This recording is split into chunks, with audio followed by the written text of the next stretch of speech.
When it comes to movie tie-in games, the quality and reception of the game tends to be either positive or negative. In my experience, the majority of licensed games that I've played have landed on the positive side, like Alien Trilogy, GoldenEye, Chicken Little, if you can believe it, because yeah, the game is actually better than the movie. And the game for today's video, Toy Story 2 Buzz Lightyear to the Rescue. And this is a game that needs no introduction, since this is considered by many as one of, if not the best Toy Story game, but also one of the best movie tie-in games and 3D collectathons of the 5th generation of consoles. And of course, what a better way to revisit this masterpiece than by playing it again and trying to master it, in what is by far the best achievement set we've mastered so far in this series. Welcome back to Retro Achievement Masteries. I'm Jonathan Wolf, and today I'll be getting all 90 achievements on Toy Story 2 Buzz Lightyear to the Rescue for the PlayStation 1 using the Retro Achievements website,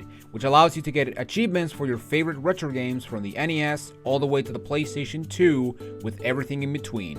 And as usual, I'll be getting these achievements in hardcore mode, which disables emulator features like loading save states, the use of rewind, slowdown, and emulator cheats, which is a requirement in order to master these sets. Now, like I said at the beginning, this set is, without exaggeration, one of the best sets we have mastered so far. How great is it? Only one way to find out, and that is to begin our mastery of Toy Story 2. So similar to Cyber Chase, this game follows the events of the second Toy Story movie. And if you somehow haven't seen this 25-year-old movie, what's wrong with you? But long story short, this fat ass, Big Al, stole Woody, and it's up to Buzz and the toy gang to rescue our sheriff friend by going into familiar locations from the movie, like Andy's house, Al's toy barn, a huge elevator shaft, and even a construction site.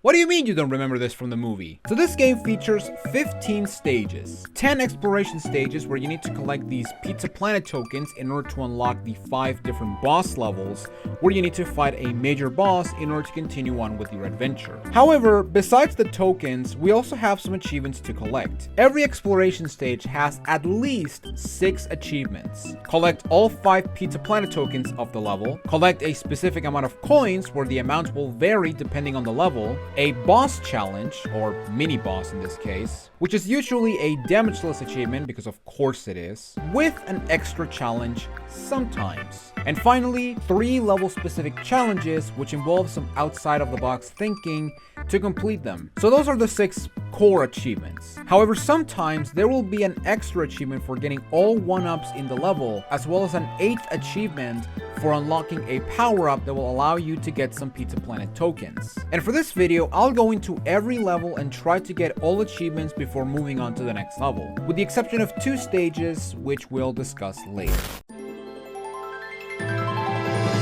Starting with level 1, Andy's house, we have 8 achievements to grab, those being all achievement types I've mentioned before. Starting in Andy's bedroom, we get used to the controls once again and make it to Molly's crib for our first 1-up. After we exit the room, we head to the right and into the attic to fight the boss and go for its achievement. For this fight, we have to fight the Tin Robot, where we have a challenge of beating him without taking damage, but with the extra challenge of using the red laser and without missing a shot. So the way your laser works is that when you just shoot it by pressing square, you will shoot out a red laser. But if you hold down square and you charge up this bar to the max, by releasing square, you will shoot out a charged yellow laser that does stupid amount of damage, and it is most likely your go-to laser to deal with a lot of enemies. Now there is also a third type of laser, but I won't talk about it until we get to it because it's a special collectible that you can get in the level. Now defeating the Tin Robot damageless is the easy part. Just run around in circles and wait for him to drop and start winding up so you can shoot him, since he's invincible while he's active. However, the no missing part can be tricky. But if you just run directly at him and press square once and start moving away before he charges, this fight is not hard. And a big reason as to why I decided to tackle the boss achievement first is because bosses do not reset their HP if you decide to run away, which means that if you fail the challenge and want to try again, you have to exit the level and go back into it and reach the boss again. which might be annoying in some cases since you have to do a Dark Souls type boss run back. But as long as you repeat this process, you'll defeat this robot no problem, get our first Pizza Planet token, and get our first achievement, Andy's House Boss, which is very, very, very creative naming. I love it. So every level has 5 Pizza Planet tokens. 1 for defeating a mini-boss, 1 for collecting 50 coins and deliver them to Ham, 1 for collecting 5 objects and deliver them to a specific character, 1 for doing a timed challenge, whether it's a race or collecting items within time limits, and finally a token that is in the level where you have to solve a puzzle or beat a platforming challenge to acquire it. And once you collect the first token in a level, you can exit the stage and move on to the next one. But you want to make sure you avoid doing that, since you need tokens to unlock boss levels that you must beat in order to continue on with the game. But once we clear the boss, we make it up to the wooden beams on the top of the attic and collect some coins as well as our first sheep for Bo Peep. Yes, her first sheep. She has 5 sheep.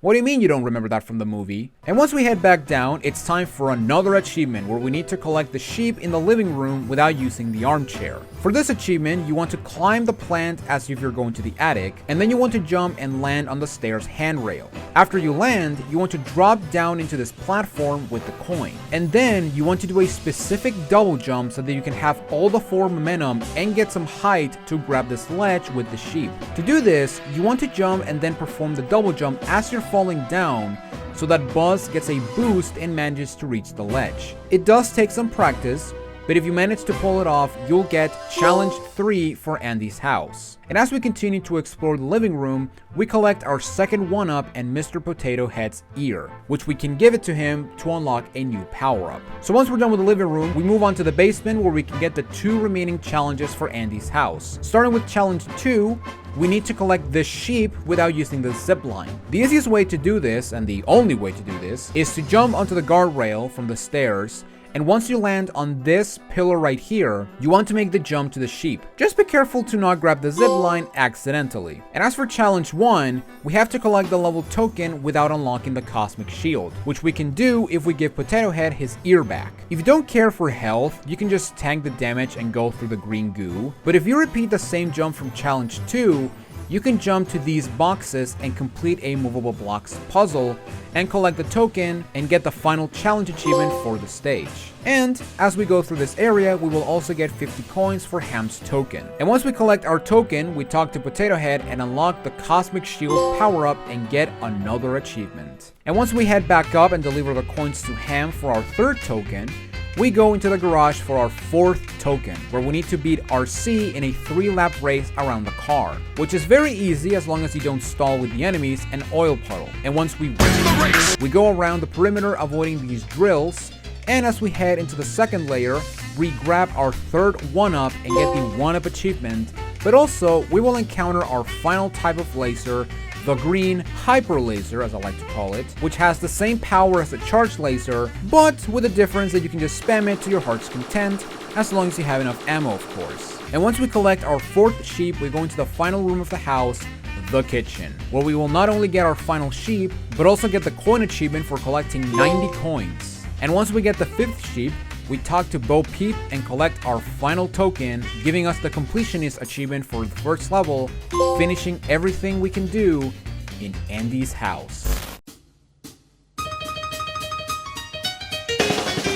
Exiting the house, we step into the neighborhood, where we have soldiers to rescue, a giant tree to climb, and have some fun in the pool. But starting things off, we have the sentient lawnmower, but we also have a soldier where he wants to play some whack-a-mole by ground pounding the hole he was at to block it with steam. However the hell that works, I really don't know. And then rescue him after all the other holes are blocked. After that, we go across the field and head through this crack to do some vandalism by causing damage to this poor car, so that we can use the trunk to bounce to the washing machine and zip our way through some clothes and rescue our second soldier. And as we exit this area, we grab the green laser and try our luck against RC in this figure 8 circuit.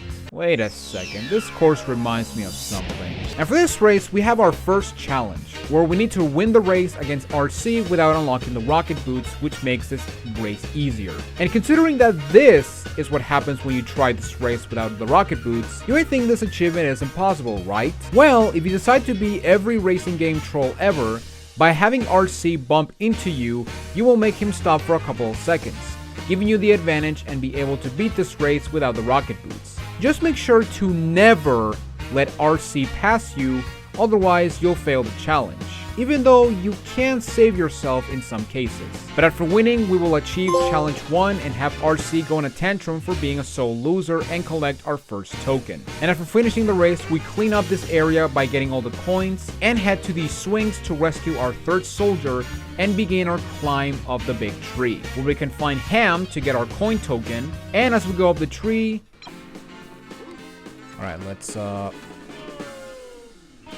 fall down. Let's try again. Okay, yeah, that is 100% what I wanted to do. We fall off, because of course we do. But we also grab this rope to drop it down and unlock a shortcut. And as we go up the tree, we also get our fourth soldier. And once we reach the top, we have our boss, a Zerkite. Okay, and for this boss, we have the challenge of not using our spin attack by pressing the circle button or taking damage. And because we have the green laser, we just melt this kite no problem. Although make sure you run away after each hit, since the kite will become invincible and it will spin around trying to hit you. But after 3 hits with the green laser, we destroy this evil flying paper and get our boss achievement. And once we collect the token for the boss, we try to make it to the top of the tree by doing a double jump from the middle of this leaf platform, since it's the highest point of the platform. And once we collect the health battery, we take a plunge towards the pool for our next challenge achievement, which coincidentally will also put us on the final area of the level that we haven't explored yet. And as we go around these planters, poles, and bird fountain, we will get the remaining coins for the coin achievement and also rescue our final soldier. But in this area, we also have this level's token. And to get this one, we need to inflate this rubber duck and use it as a platform to collect the token.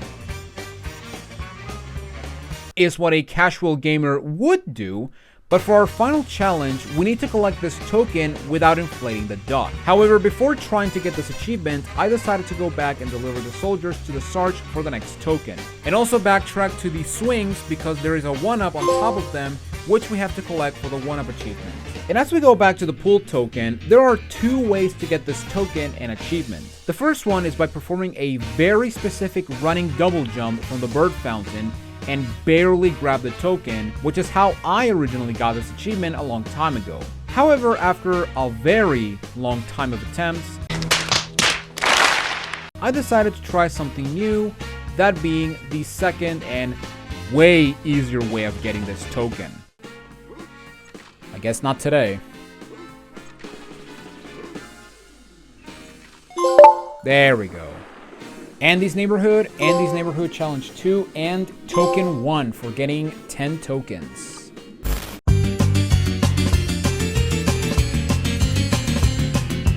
And here we have our first boss level. And unlike the normal levels where we have at least 6 achievements, in this case, every boss level has 3, beating the level and 2 challenges. For challenge 1, we have to defeat this bomber plane using only the red laser without jumping and without taking damage. And as for challenge 2, we have to defeat the bomber plane without going to first person mode, which means that we have to play this level twice if we want to get all the achievements. I decided to go for challenge 1 first, simply because it's the more time consuming, not to mention it's the damageless achievement, and I want to get damageless crap out of the way. And the best way to get this achievement is not moving at all. Just stand your ground and wait for the plane to come to you, and because we're not allowed to jump, we have to rely on aiming mode to hit the plane. But as long as you don't move, the plane will only be a threat if it decides to fly towards you like this. That said, you can still get him when he tries to fly around you, but it's much more trickier to hit. But at the end of the day, this fight is very easy, and we defeat this plane on our first try and get challenge 1 and bombs away for defeating our first major boss. And as for challenge 2, we do the same thing, but this time we can use the charged laser, which melts his HP like crazy. But also try our best to not press the L1 button to fail the achievement. Bonk. So yeah, challenge 2 is definitely the easiest one, although to infinity, not even a challenge. and beyond.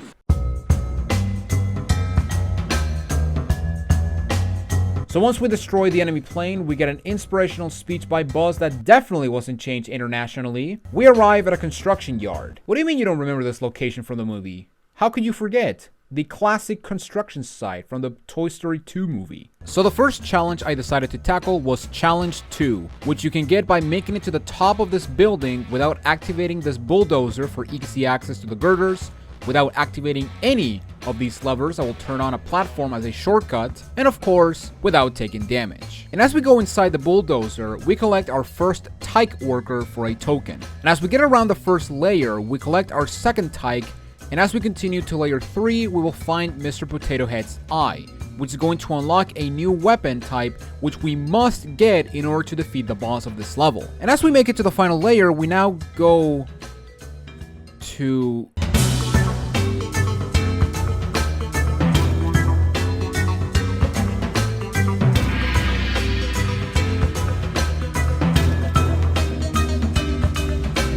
Oh my god, I'm sorry, I need to talk about the music. This fucking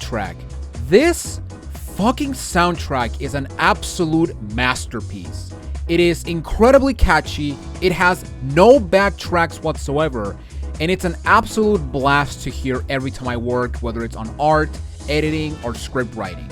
But this right here is honestly a contender for one of my favorite OSTs for the PlayStation 1, and it's up there alongside my favorite OSTs with Dream Team, Origami King, Metroid in general, Bloodborne, and Okami. Anyway, what was I talking about again? Oh yeah, achievements. And as we make it to the final layer, once we climb this wooden beam, we get our first achievement of the level, but also arrive at the boss. And once we make it to the top, we want to make sure you do not approach the boss, since we don't have what we need to defeat him yet, but also a requirement for the boss achievement is to not fall off the arena. So instead, we go towards this crane and collect our third tyke worker, and we make a jump on top of this green container for our first 1-up. And after collecting it, we drop down to return Potato Head's eye and unlock the disc launcher, giving us another achievement. And once we unlock our new weapon, we clean the ground floor of coins, and then we enter this green container for more coins. Plus our fourth tyke and the puzzle token, which has a challenge achievement where you need to solve this puzzle by pressing these buttons no more than 6 times. And because I graduated as an animator in my university, this achievement was a piece of cake.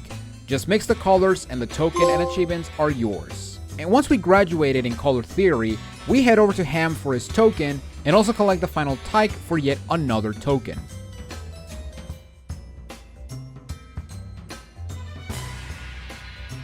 Now before we head back up the building for the boss, we go into the bottom layer where we have this pool of cement and Slinky in the middle, where he challenges to collect 5 wrenches and talk to him before time runs out. And this minigame is not that bad, since 3 of the wrenches will be at the edges of the pool, while 2 of them are close to the middle. But with our amazing cement maneuvers, we managed to get all 5 wrenches before the timer reaches 25 seconds for our last challenge achievement and get our 4th token of the level. Which means it's time for the boss, where we need to defeat this jackhammer without falling off or taking damage, but also use the disc launcher weapon to deal damage and defeat him. Now the good thing about the disc launcher is that the disc will hone into a target, and as long as you keep your distance and avoid the bolts, we will defeat this bad hammer and get the boss achievement and another coin for the coin achievement. And we will like that you cannot. But as we get back up, we collect the last token of the level and now go on a search for the remaining coins, but also land on top of the bulldozer to get the second 1-up and the achievement. And now it's time for the search of a single goddamn coin, which gives me war flashbacks to Mario Party by losing by 1 freaking coin. There must be an enemy that I haven't killed yet. Alright, let me go on up. Oh, there it is. The last coin. Yes! I've never been so happy to see a coin in my life. Oh man, that was awesome.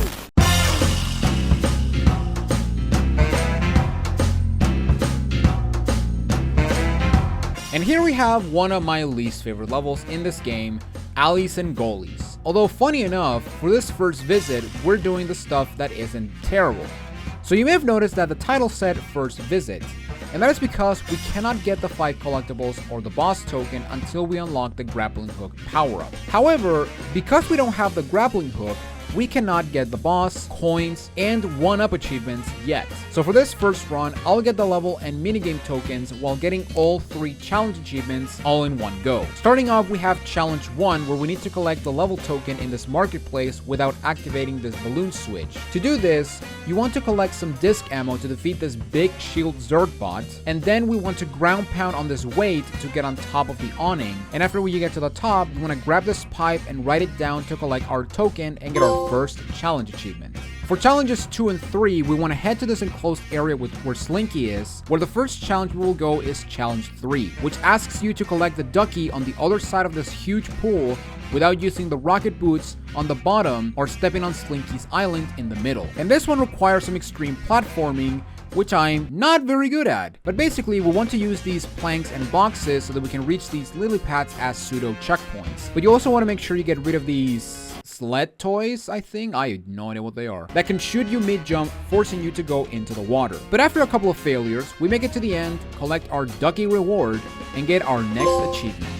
And finally, we have challenge 2, which is the same as challenge 1 from Construction Yard, where we need to collect these 5 bones before the timer reaches 16 seconds, which we can get very easily on our first try, getting our achievement, the second token of the level, and finishing everything we can do in this level for now. But don't you worry, people, because we will come back and suffer through this annoying level.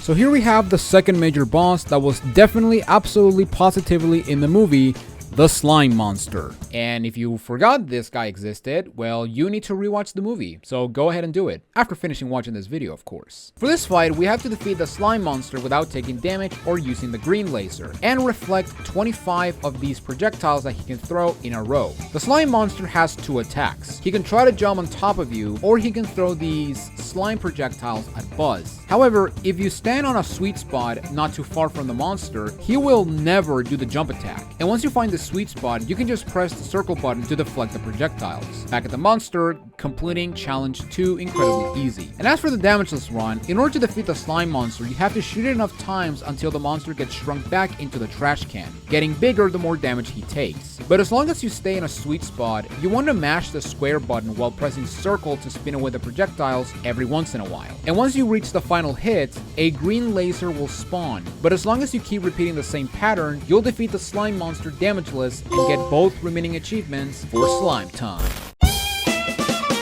And here we are. We arrived at the toy barn, and just like Alleys and Goalies, we cannot get all tokens until we unlock a future power-up. However, just like Alleys and Goalies, I decided to go for all challenge achievements, starting with challenge 1, where we have to collect the chick atop the gumball machines without unlocking our next power-up, the rocket boots. And this achievement is incredibly easy to get. What you have to do is ground pound the switch to activate the hayride, and then what you want to do is you want to climb on the sign and then jump the hay to get boosted to the gumball machine. And once we collect our chick and our achievement, we take a ride on the zip line to collect Mr. Potato Head's arm and unlock the rocket boots for our next achievement. And after unlocking our new pair of boots, we head over to the boss and try to get this challenge as well. For the boss challenge, we need to defeat this dinosaur toy with the disc launcher without running out of ammo and without taking damage. Unfortunately, I entered the fight without the disc launcher, and when I got back with it, the achievement trigger was not there. Which at the end, it doesn't matter since I took damage like a moron. So because we failed the boss, we go back and talk to this rooster and go for challenge 2, where we need to collect the chick inside the egg before the timer reaches 32 seconds. Now because we need to collect at least 1 token to unlock the next stage, I decided to go for the racing token by talking to the rooster again and going back to the egg and snatch the Pizza Planet token. However, before we exit and head to the next level, I went for the final challenge achievement, challenge 3, where you need to go through this aisle section until you reach this air duct without taking damage. And this one is relatively simple, but the scary part is the end where you need to push this box while avoiding some hula hoops. But with enough care and caution, which sometimes it might be too much, we will get to the end and get the challenge on our first try, finishing everything we can do in Al's Toy Barn for now. Now yes, I could go back for the boss, but I'll get on the cleanup, so there you go.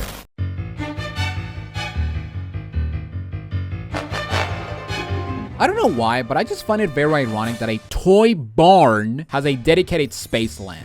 But in the Spaceland, we have more achievements to grab, starting with Challenge 3, where we need to climb onto these boxes to collect this little green man, without, doing it the proper way. To do so, you want to jump on the blue line, and then you want to double jump to the box to land just on the edge, and then try to jump to get on the top and collect your little green man, getting our first achievement, and have to deal with some compressed alien sounds, because that's PlayStation, baby. The next achievement we get is the 1-up achievement, where you need to climb through this planet decor, and once we reach the end, we can grab our second little green man and make a jump for the 1-up and another achievement. And as we make our way back through the decor, we engage the boss, which is the Buzz Lightyear clone. You know, that very important character in the movie that is relevant to the plot. Yeah, he's just saved as a mini-boss. And after that disappointment, we have to fight and defeat him while he's running a space buggy, and with the added challenge of, say it with me, beating it damageless. Now this fight can be tricky, because if you don't finish this fight quick enough, the buggy will launch a homing missile towards Buzz. But even if you manage to avoid it, you may have to deal with the buggy's laser attack, which can come out of nowhere. So what you want to do is grab the green laser at the start of the level, and then go around in circles trying to shoot him.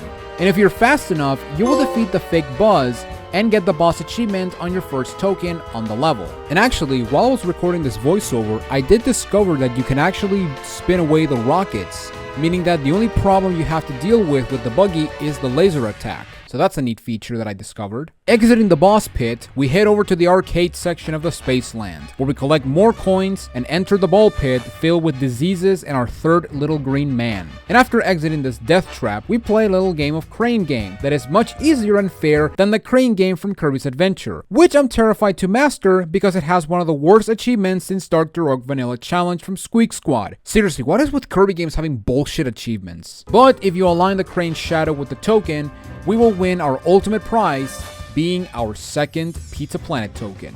But now we move on to the Buzz and Zurg aisle, where we have a non-ending feud between the Buzz and Zurg toys. And as we get into this platform with the Cosmic Shield, we begin a challenge of making it to the end from this point without taking damage. So the way this section works is that if you land on the floor of the aisle, both factions will resolve their differences and start blasting you with lasers. But as long as you jump from box to box, you'll be fine. Just make sure not to lose the challenge due to other means.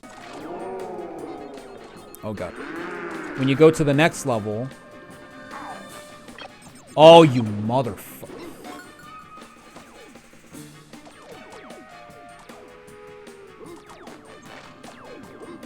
Okay, we can just... rush. Yes! Nice, we did it. Way to go, Buzz! Thank you, Ham.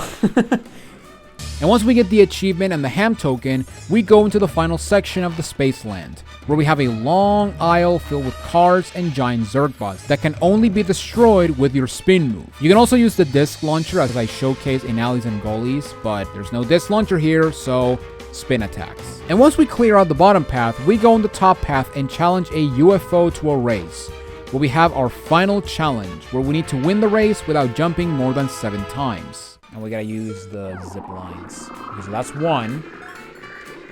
That's 2. That's 3. That's 4. That's 5. That's 6.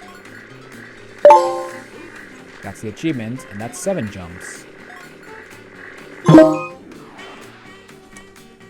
So yeah, by technicality, a double jump doesn't count as an extra jump. So, there you go. And after winning the race and grabbing our 4th token, we retrieve the final little green man and deliver them to the mothership and get our final token and achievement for Al's Spaced Land.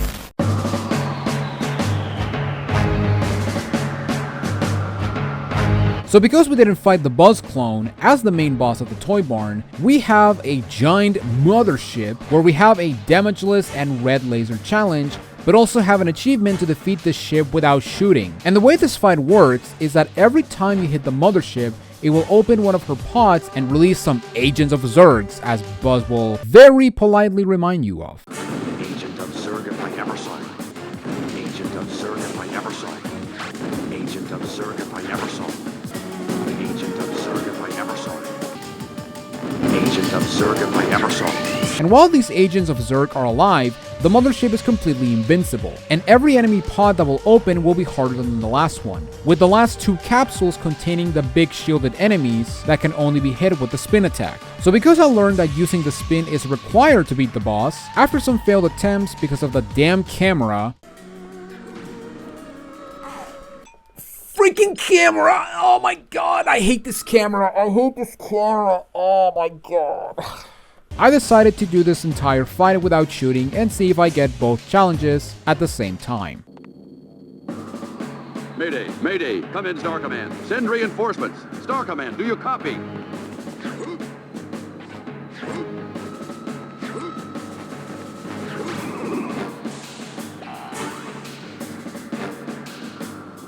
Agent of Zurg if I ever saw one.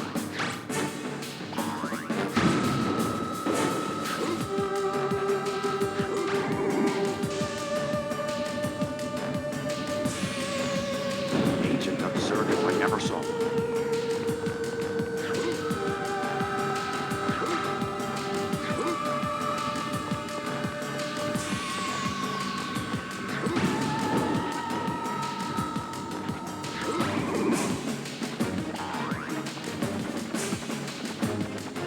Agent of Zurg if I ever saw one.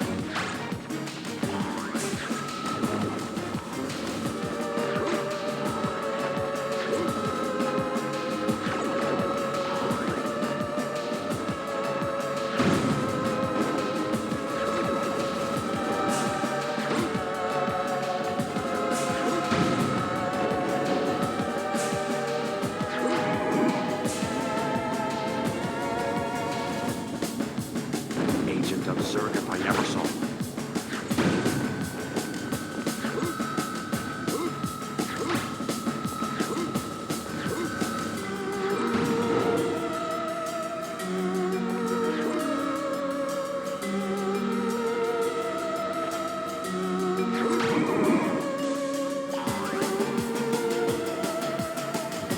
Agent of Zurg if I ever saw one.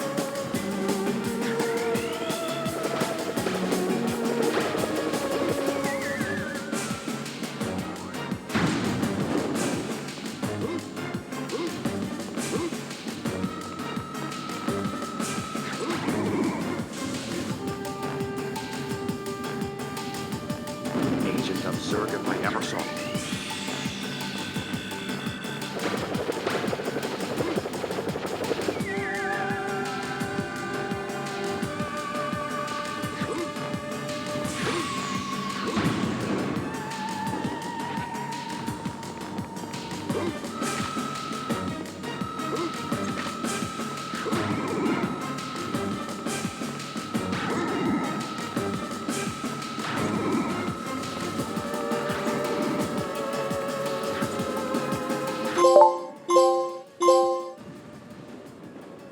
To infinity. Okay, I could have gotten both. Okay, thank God I did. Thank God I went for both. Good lord, that was annoying. Real quick before we move on, if you've enjoyed this video so far, be sure to check if you're subscribed, since it has been statistically proven that most of you watching this video are not subscribed. And I'm having a personal goal of reaching 1,000 subscribers before the end of the year. So if you enjoy my RetroAchievement content and want to see more masteries from me, be sure to subscribe not only to this channel, but also my Wolf Archives channel, where I will upload all of my full playthroughs as proof that I can master these games and that I'm good at video games. Anyway, back to our current mastery.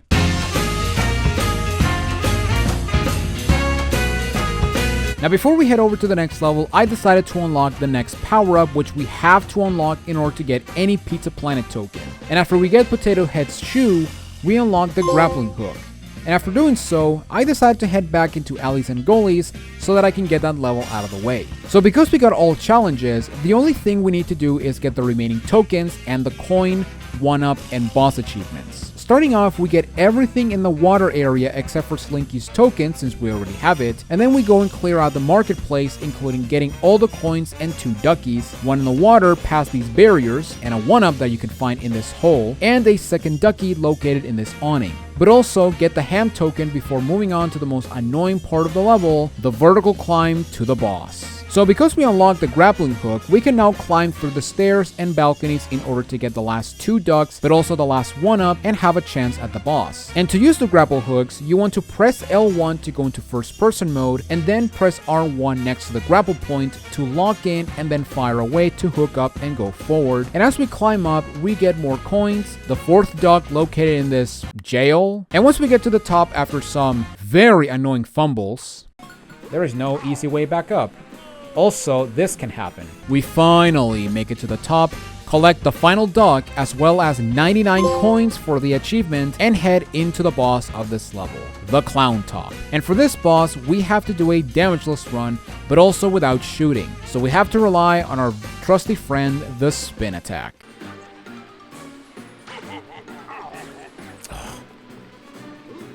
Well, there you go.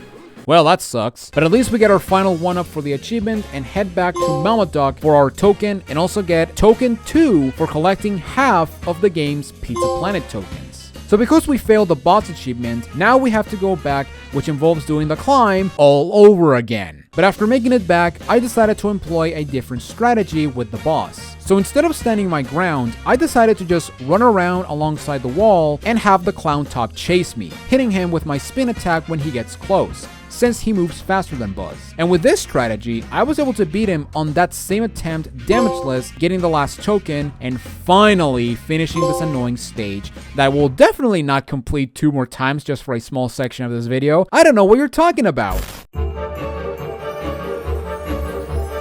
So once we're done with the annoying vertical section of a level, we move on to a pure vertical level, this time being a giant elevator shaft. Starting things off, we have a timed achievement, where we need to activate the first shortcut of this level within 2 minutes and 9 seconds upon starting the level. It is possible to get this achievement while unlocking the grapple on the same visit, but I decided to do it on separate visits just to be safe. However, before I did this challenge, I decided to tackle challenge 2, where we need to get the toy mouse in the room where Ham is by using the swinging poles only once. To get this achievement, you have to land on this platform after swinging from the first pole, and then you want to jump from platform to platform until you reach the ledge with Ham. After that, we just go around the room as if you're going for Potato Head's shoe, and then grab the mouse for the achievement. And the reason I went for this one first is because if you fail the jump, you have to exit the level and re-enter to try again, which is not that terrible, but it's a bit of a flaw that is kind of annoying if you don't get it on your first go.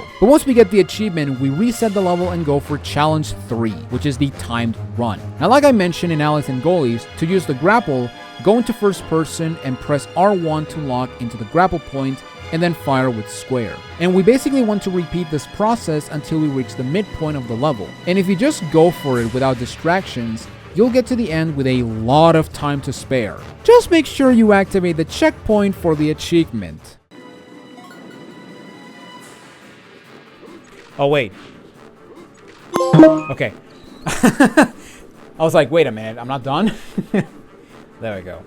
And once we get the achievement, we reset the level one more time to fully clean up the room with Ham, and the first climb getting all coins and the 2 mice before the level's puzzle. The second mouse being on an opening to the left in this hallway, where you can also find Rex. And once we get to the top again, we collect our 3rd mouse and go for the final challenge achievement of the level, where we have to solve this puzzle in 2 moves. Something that I definitely did not struggle during my original Let's Play of this game last year. I don't know what you're talking about. Thankfully, I did remember the order, that being pressing the button on the right and then the button on the middle. And by solving this puzzle, we will get our final challenge achievement, our first Pizza Planet token, and we'll activate the elevators, which we can use to reach the top of the level. Alright, so now we got the annoying part, which is... yeah, just... get everything as you climb, including this annoying rat. Get me out of here! Get me out of here!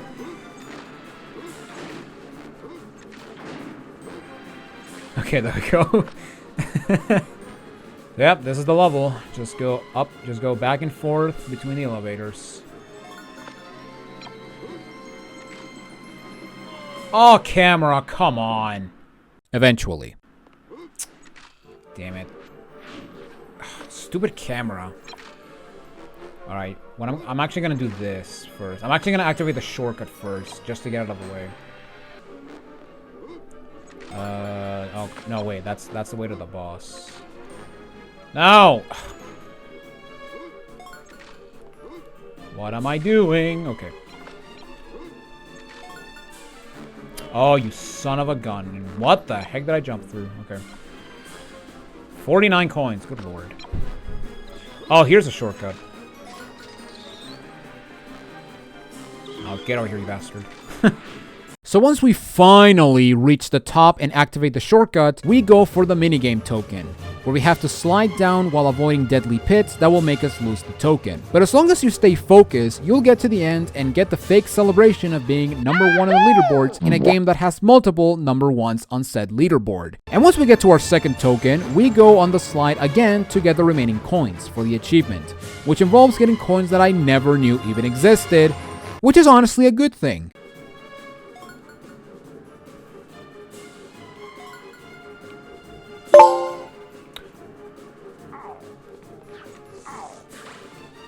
Oh my god, why did you put me here? So after all that endeavor, we get the token from Mama Mouse and Ham, and we head to the top of the level to fight the boss, the Spider Drone. And for this fight, we have to defeat this 6-legged freak without taking damage.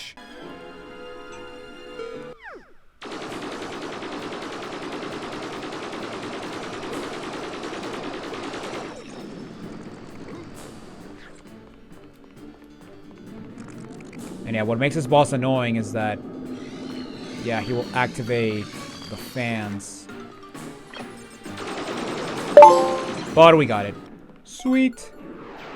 Yeah, this was actually the one that I was the most scared of, besides the clown.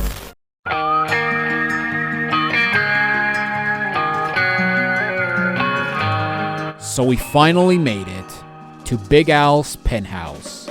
Unfortunately, we see no sign of our cowboy friend, but that won't stop us from ransacking this fat ass's home. Starting with the TV room, we have our first challenge where we have to collect one of them critters without using the swinging poles towards the end. What you want to do for this one is stand on the lights that are connected to the poles. And once you get to the end, you want to make sure you press this big red button to destroy this annoying cannon, which is going to stop sniping you out of nowhere, but also it will allow us to work for another achievement where we need to destroy every single one of these cannons. And then after that, make sure you make this jump for love of God for the critter so you can get your very first achievement of the level. And after getting them critter, we go back and grab the cosmic shield so we can collect the 1-up in the fireplace for yet another achievement. And after a botched jump, we get the 1-up on our second try after failing the bullseye minigame. And as we open this drawer, we go through a vent that connects to the bathroom, as every drawer has, where we press these blue switches to flush the toilet and flood the bathroom. And as we go up the room, we destroy our second cannon and grab our second critter. And as we exit the washroom, with the magic of area transition, the water completely drains from the level. And before we move on to the next area, we finally tackle the bullseye minigame where we need to grab these 5 horseshoes and get back to him before time runs out.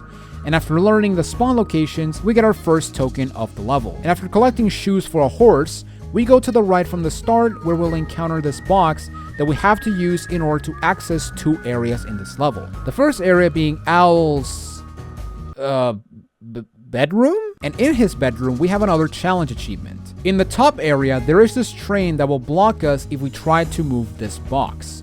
So what you want to do is press these buttons to change the rails and have the train crash against this barrier to stop it. However, because RetroAchievement asks us to be good at video games, we have to get this token without pressing any single button to change the lanes and without moving the box. I originally thought that you had to move a box before the train catches up to it, but you just do this. Okay, there we go. Sweet.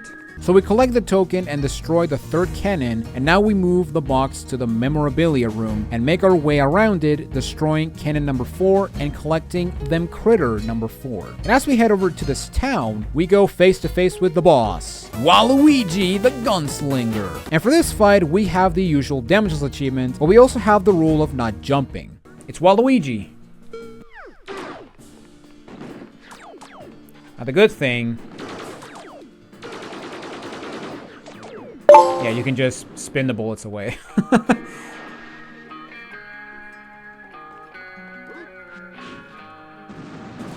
So yeah, I'm pretty sure you can actually spin away every projectile in the game.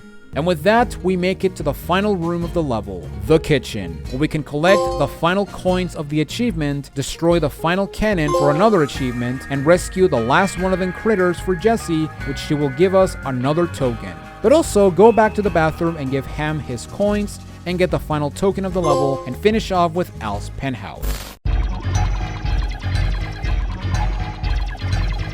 Escaping from the penthouse, we go back into the elevator and confront the evil Emperor Zurg, where we have a damageless achievement and a speedrun achievement where we need to defeat our dad in less than 50 seconds. This fight is without question the hardest fight in the game, because the only way to hurt Zurg is by doing jump spins into him. However, every time you hurt him, he will shoot some projectiles where some of them are homing shots. However, there is a very easy strategy to defeat Zurg incredibly fast and without taking damage. What you want to do is do the first spin jump into Zurg. Then you want to back off. And when Zurg is about to fire his weapon, do a spin jump again to get him on a loop where you will hit him, but he won't have a chance to hit you. And by doing this process, you will defeat your dad incredibly easy and fast, getting all 3 achievements at once. And here we have the second to last level, which contains our final upgrade, but also our final missable achievement, where we need to get the level's token before we unlock said power-up. But before focusing on that, we want to head to the top of the shaft as fast as possible, since there is an achievement for grabbing a Tyke passenger within 2 minutes and 5 seconds when starting the level. And for this, we have to use these blue suitcases to bounce up the shaft, climb some poles, swing on bars, and once we grab it, we go down while getting all the coins so that we can move over to the broken plane area where we have more stuff to collect, like Potato Head's mouth, more coins and Tykes, the level token, and goddammit, why is this song so fucking good?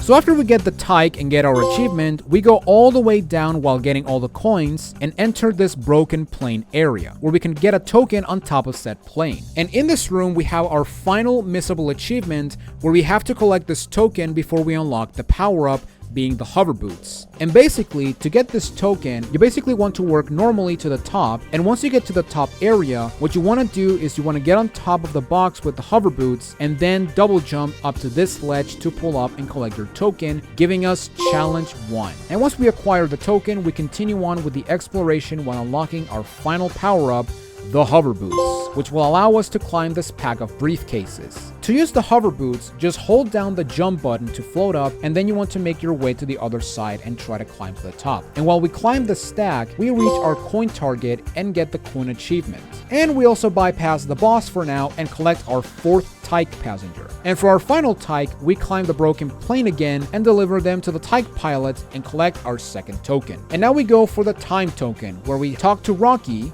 you know, that character that totally joined us on our rescue mission in the movie. And for this one, we need to collect 5 dumbweights. And just like the 2 Slinky missions, we have a challenge on collecting all of them before the timer reaches a certain time. This one being 28 seconds. And after a failed attempt, we take some time to get the Ham token and go again.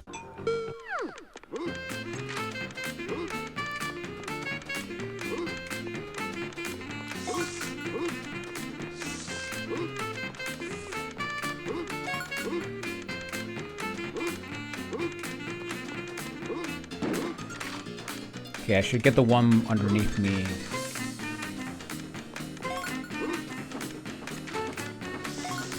Yeah, there we go. Nice. 57, let's go.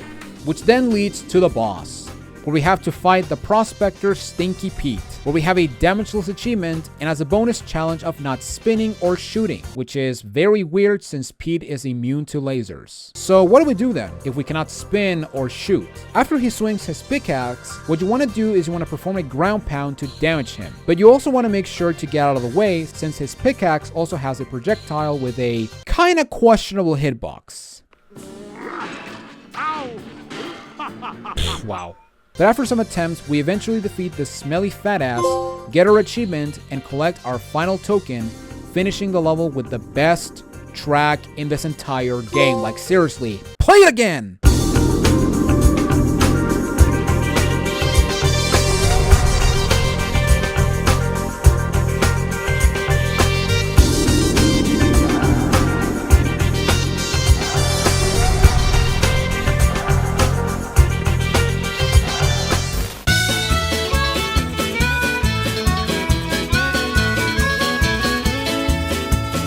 And once we unlock the hover boots, we can go back to the barn and get the remaining tokens and achievements we missed.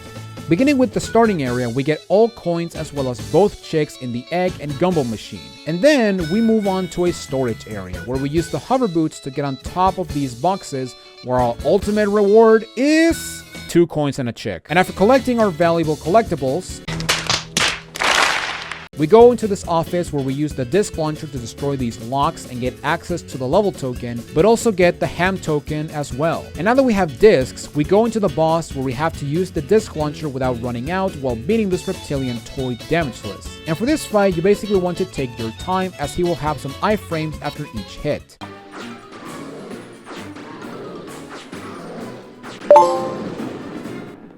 Oh my god, that was so difficult. And after defeating this lizard, we go back into the aisles and get the final 2 chicks, as well as the 1-up in this level that I skipped, and get the final 1-up achievement of the set. And after we get all chicks, we do have a problem because we're missing a coin. Okay, we got all of them, but I'm still missing a coin.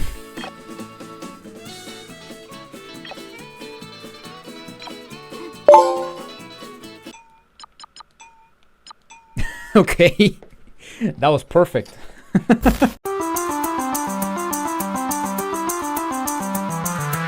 So here we are, the final exploration level, which coincidentally is my least favorite level in the entire game, Tarmac Trouble. And I'll say right now, the tokens themselves are not the problem. The biggest reason I don't like this level is the fact that it's way too fucking big. Not to mention that there is a lot of waiting involved when going for all tokens, because we have this airplane that goes around in circles and you need to ride this plane in order to get to specific areas. If they actually added a second plane, I wouldn't complain.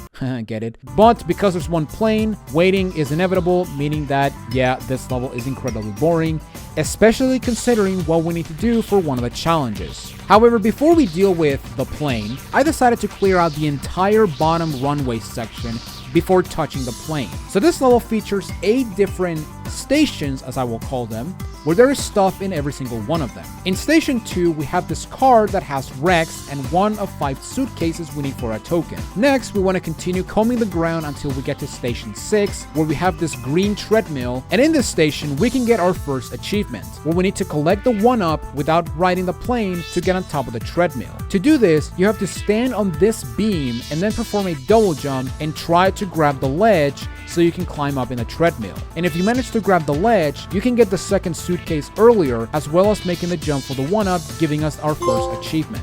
And once we get our achievement, we continue sweeping the outer perimeter and make a stop in Station 4 to collect our 3rd suitcase. And then we just clean up the rest on the ground area, as well as getting the ham token, who's located on Station 5. So once we clear out the ground area with 70 coins, we head towards the middle where we can find Slinky. And here we have the final minigame where we need to collect the token at the end of this path without touching the green goo or jumping. But also we have another challenge achievement where we need to reach the token before the timer reaches 15 seconds. However, as long as you keep moving, this challenge is incredibly easy, and we can collect our first token as well as challenge 2 on our first try. And now we deal with the plane, where we can find our 4th suitcase on top of it.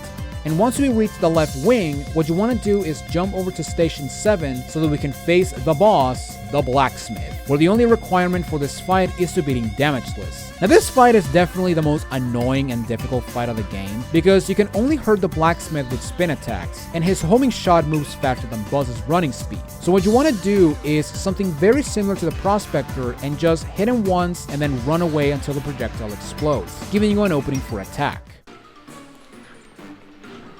Nice.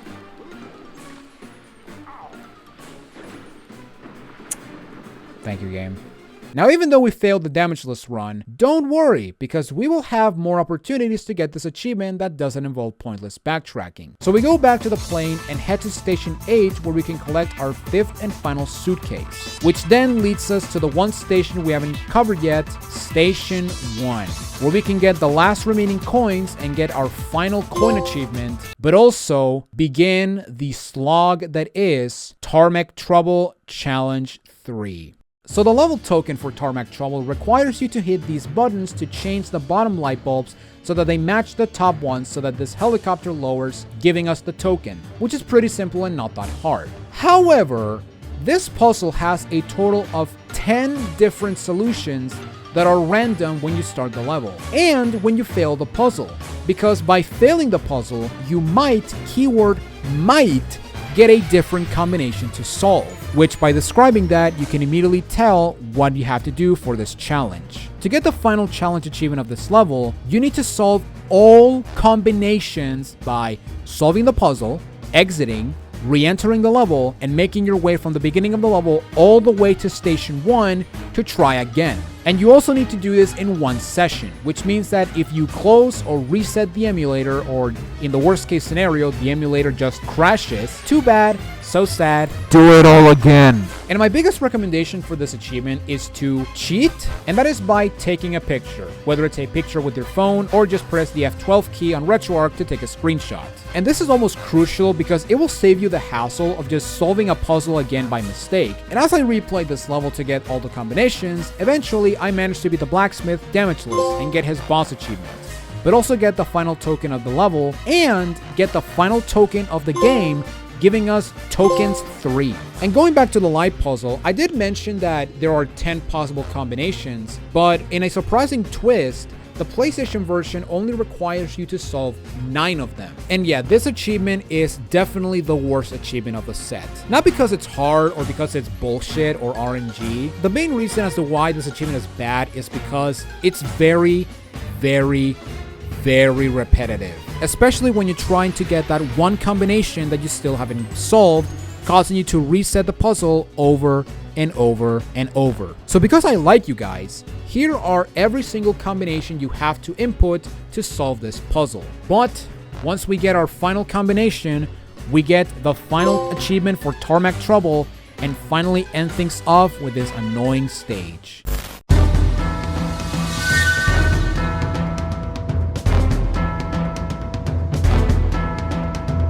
So here we have the final level of the game, where we have to defeat our ultimate foe in order to rescue Woody, a gang fight where you have to fight the last 3 exploration level bosses at the same time. So yeah, for the final fight of the game, you have to fight the gunslinger, the prospector, and the blacksmith at the same time, with the challenges of being a damageless run and a deathless run, while only using the spin attack. Now these challenges sound scary, but with the power of draw distance, we can lure one boss at a time and deal with them individually before moving on with the next. As soon as the battle starts, if you move to the back of the arena, the draw distance will despawn both the prospector and the blacksmith, which leads to a one-on-one fight against pretty much every single enemy, starting with the gunslinger since he's the one that moves the fastest. And once we defeat the gunslinger, we lure Stinky Pete and defeat him by using spin attacks, which is nothing special since Pete and the blacksmith are immune to lasers. So defeat them normally and you'll beat the game and achieve Challenge 2, which means it's time to go back and do the no damage run.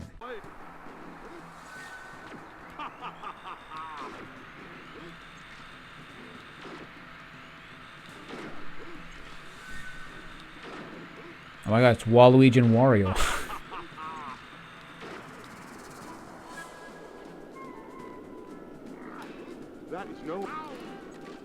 No, wait. I don't want to bring the blacksmith yet. Look at this fatty.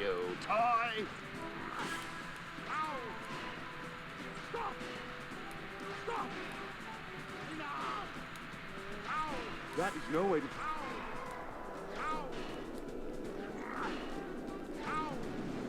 There we go. Alright, blacksmith.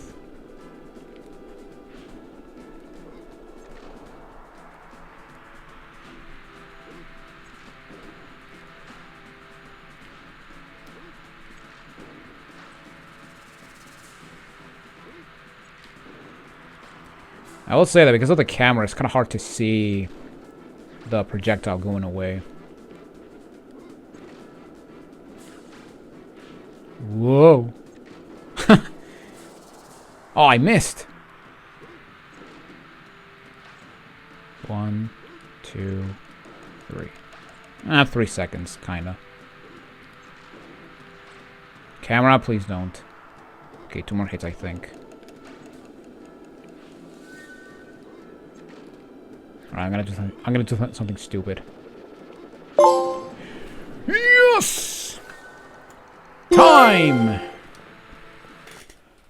Ah, almost. You know what? I'll give it to it. 4:45. So 4 hours, 45 minutes. Toy Story 2, Buzz Lightyear to the Rescue has been mastered. Or Toy Story 2, Buzz Lightyear to the Rescue on PS1. Alright, let's just go ahead and get this out of the way. This set is a 10 out of 10. I love how every level has different challenges that require you to think outside the box in order to accomplish them, like Andy's house, Alice and Goalies, Al's Spaceland, and even the bosses had fun challenges, Zurg's speedrun being the highlight.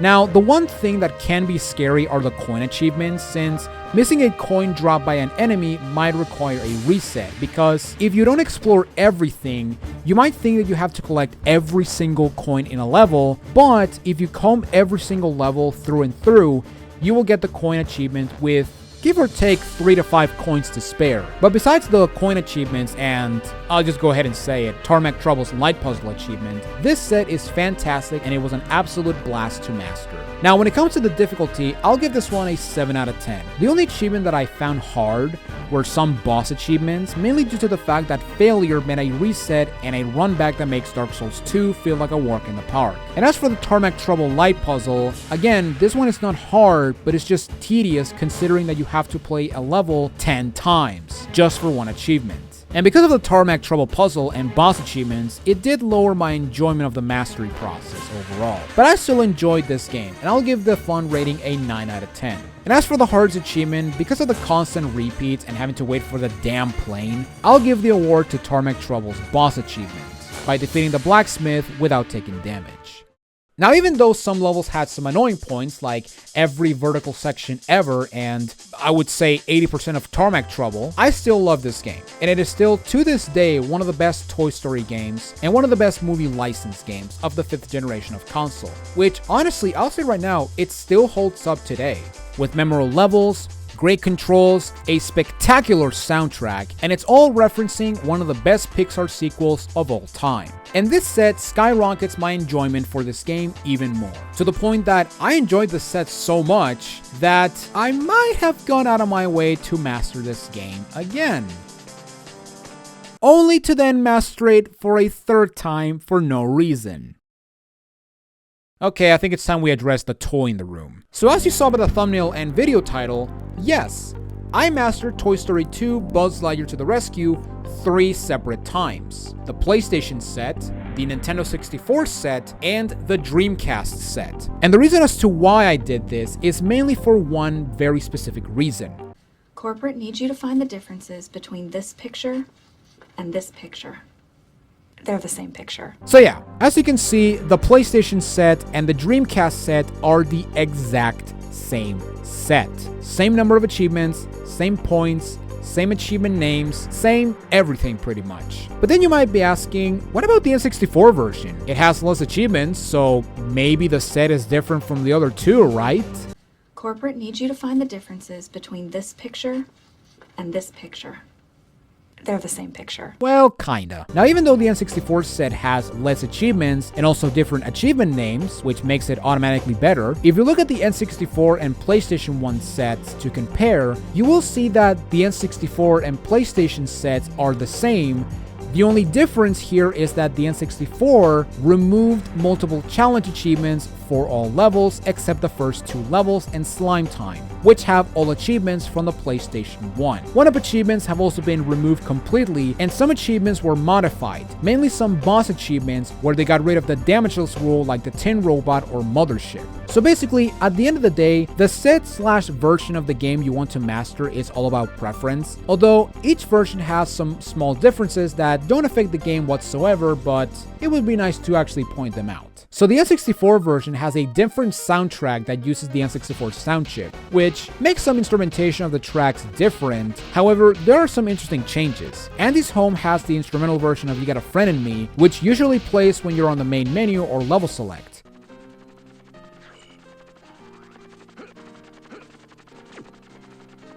The boss theme from Bombs Away and Slime Time are now swapped.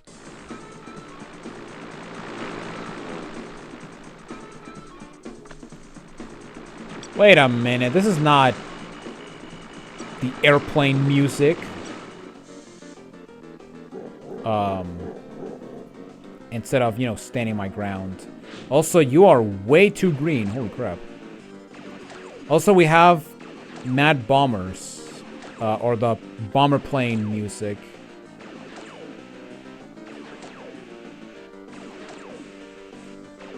Huh. That is very interesting. And the funniest thing about all this, the mid-boss theme plays 1.5 times faster.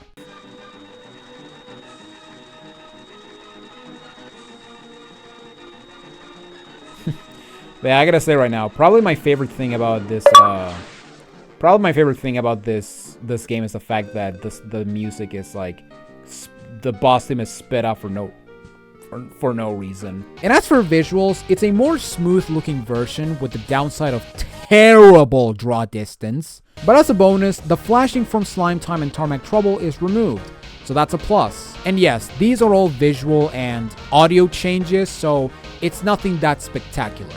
And because of the less achievements, I'll give this set a 9 when it comes to quality, a 5 in difficulty, but also a 9 on fun, since the set doesn't have Tarmac Trouble, which, you know, I would automatically put it at 10 out of 10, but because it got rid of the more interesting challenges, like the time achievements for Elevator Hop and Airport Infiltration, I'm gonna still give it a 9. And as for the Dreamcast version, this version is a more complicated version to discuss. It's basically the PlayStation version, but with some shading added to it, as well as a sort of fog effect to some levels like Construction Yard and especially Tarmac Trouble. Look at this. What is this, Silent Hill? And also, very interestingly, the cowboy enemies from Al's Penthouse and Beyond got a redesign. So yeah, basically the PlayStation and Dreamcast versions are the same. However, the Dreamcast version has a big issue. That is the amount of audio and graphical bugs and glitches that are not present in the PS1 version. Controlling bugs with the analog stick is just straight up dumb because of the weird control porting, because it straight up doesn't work.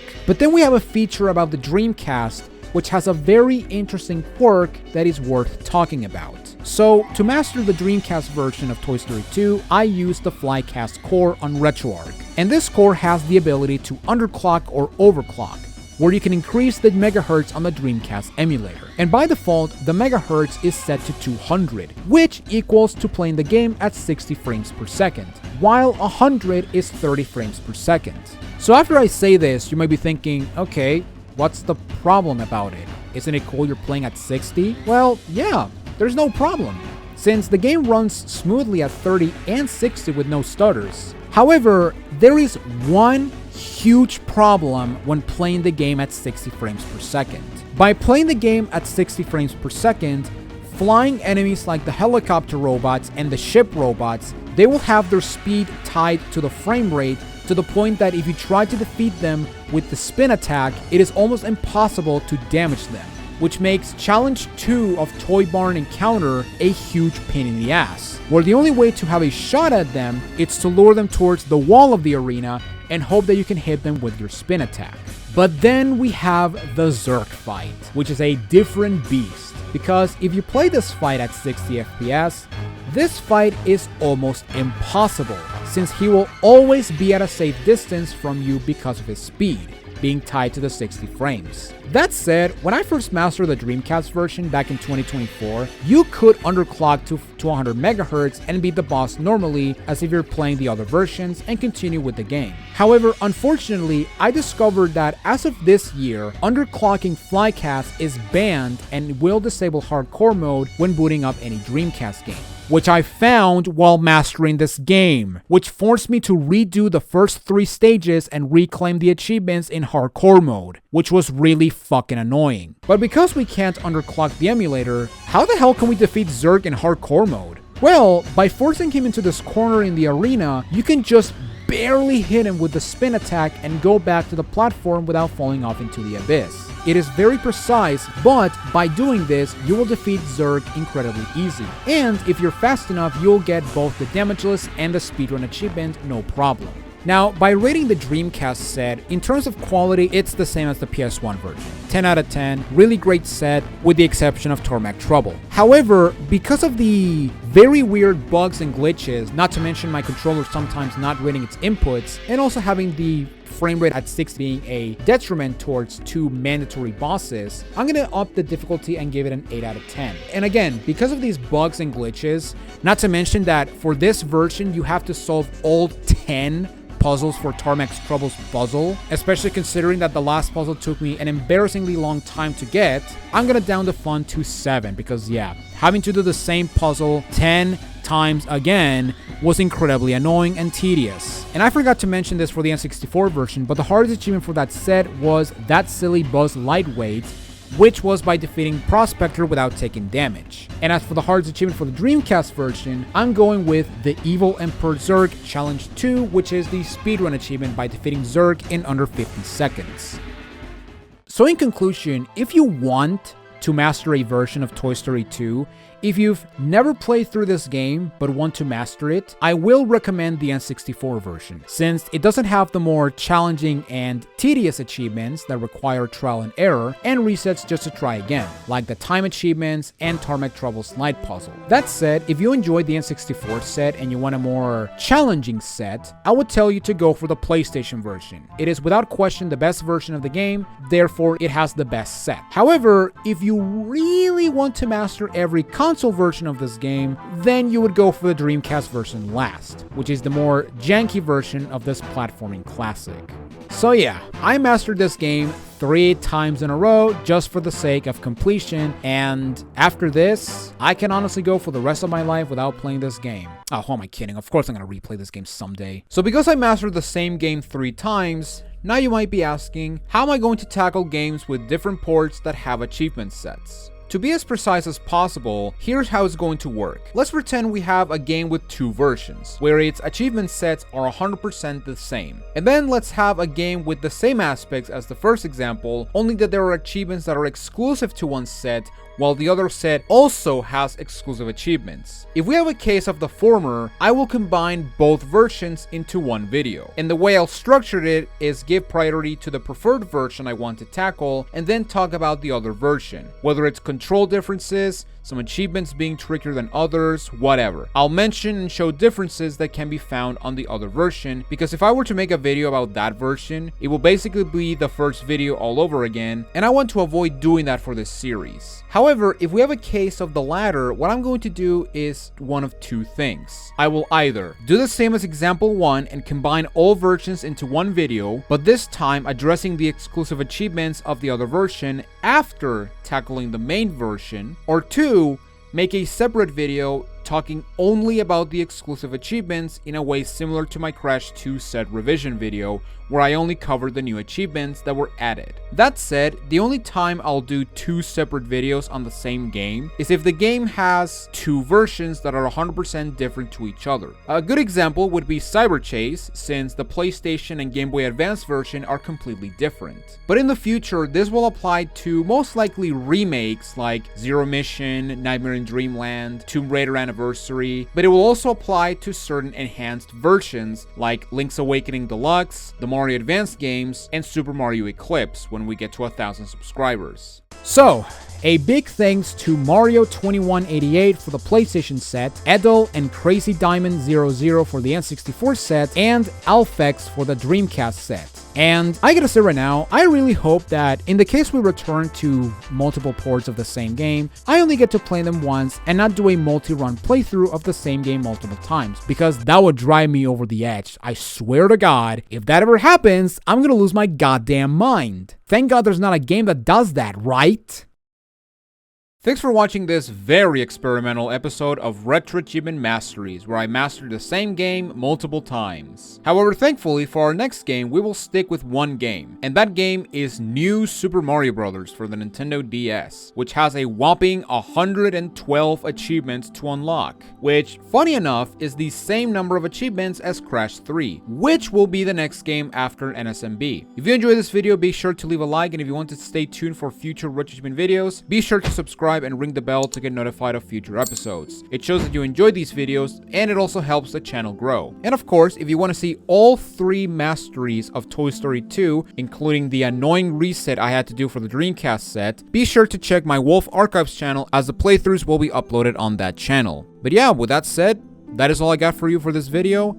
Thank you all for watching. My name is Jonathan Wolf, and I will see you all in my next mastery. Take it easy, everyone.